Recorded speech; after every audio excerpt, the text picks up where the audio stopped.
This video is going to be long, so if you are not in a position to listen in one setting, then I just encourage you to maybe come back to it later or just go ahead and stop right now. This is a hard video. This is a serious video, and I just want to put it out here for everyone to consider, to understand where we've been, how we got here as people, and just our burden right now. So I want to provide a little bit of context. So again, if you don't have the time or the interest, that's okay. Just move on or come back to it later. Several years ago, before a nonprofit between the three of us ever began, the Lord knew it was time to begin a lifelong journey of stripping me of myself and my flesh and understanding who I was and who I was becoming if I was not living in a awareness or an examination process of who I was. And so he and I journeyed through that together. We still are today. Did a 7-month fast. Many of you have heard about that fast. 7 months. It exposed a lot in myself of just the ease and the comfort that I have in this life. And I didn't like it. It hurt and was painful. The Lord also knew that a part of this beginning process and these first few steps were going to require me to go to another part of the world, and He sent me to Uganda. And I want to tell you a story about what happened there that I never forget. And I've actually got her picture posted on a bulletin board above my desk at work.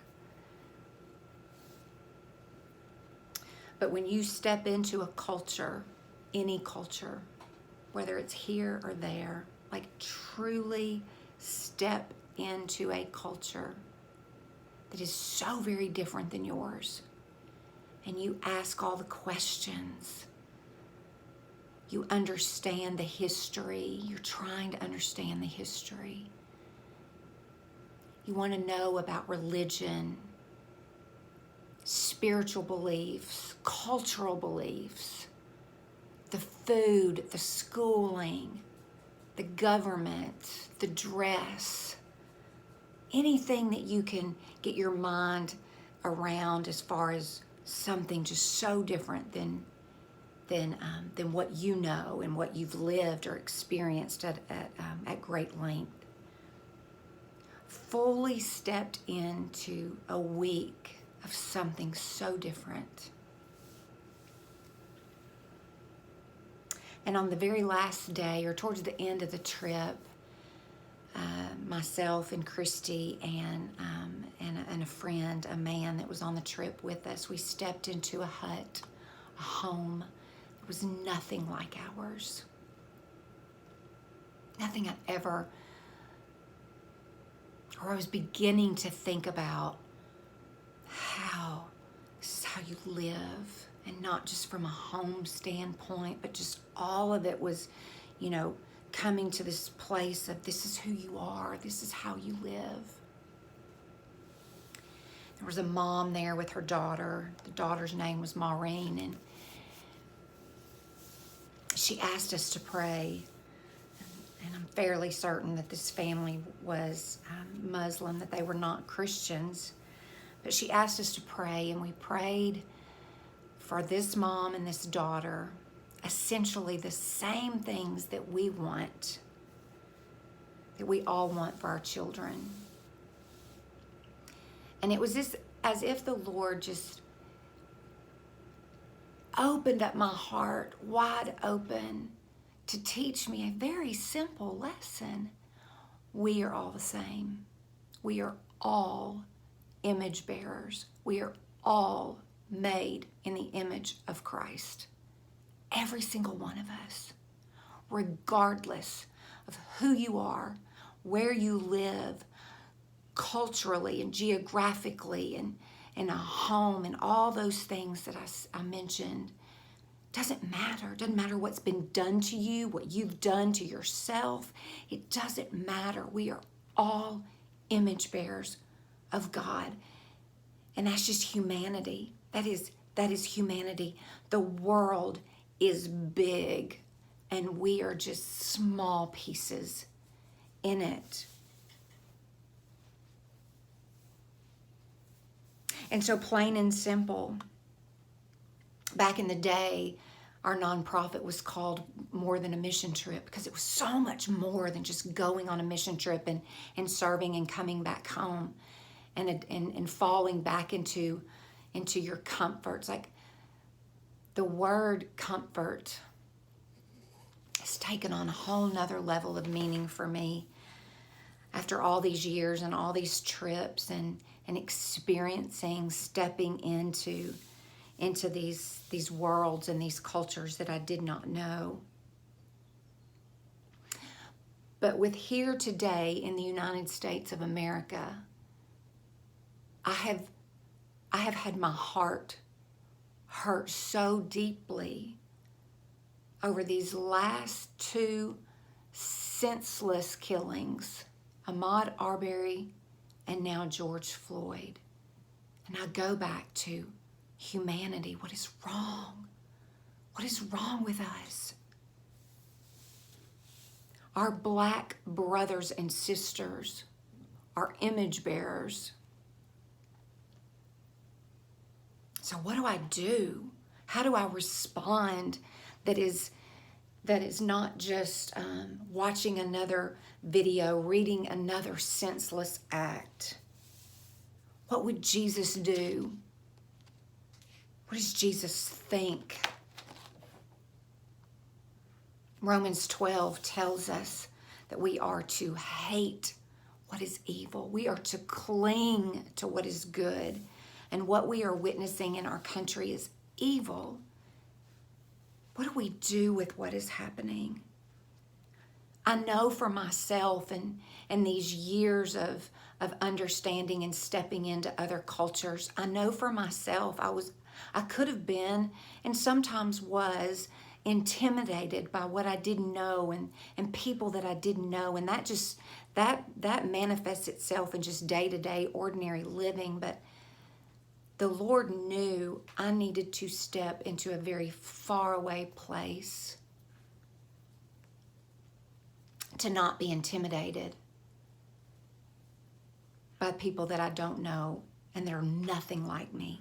And so as we, as a nonprofit, move through this next week in a variety of ways, we are going to bring conversation and resources and prayers, just transparency before you here in this social media world.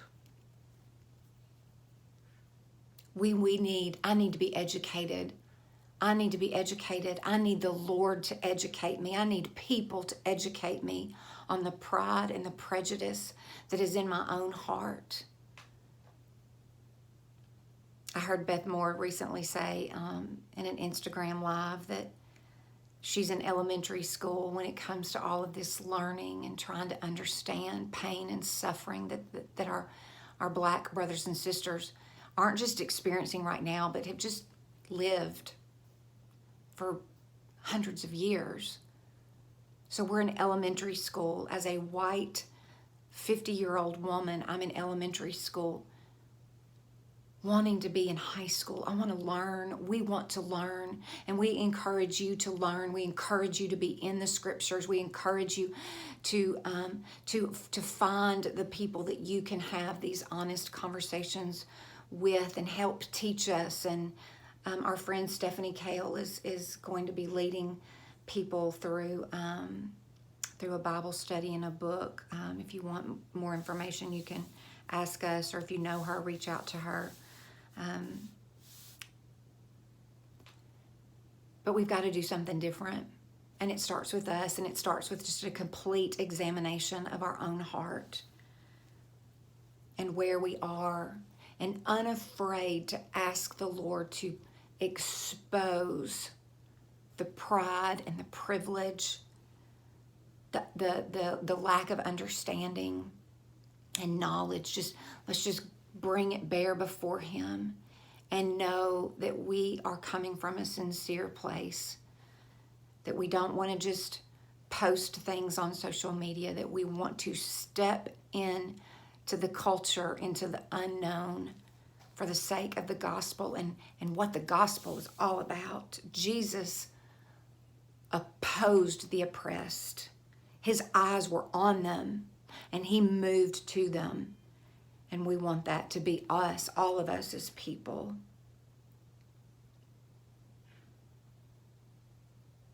And so this is where we are. This is how we're thinking and how we're processing. We're not going to get it right. We're going to mess up a lot of things. We're going to say things wrong because we don't know. We can't be unafraid. But we're willing to go into this space because our Black brothers and sisters mean so much to us. And we have so much to learn. And we want you to learn too. We want you to be willing to go there. Love must be sincere. Hate what is evil and cling to what is good. And let that be a focus for us. Show us, Lord, what is evil within our own heart and in this world, and how we can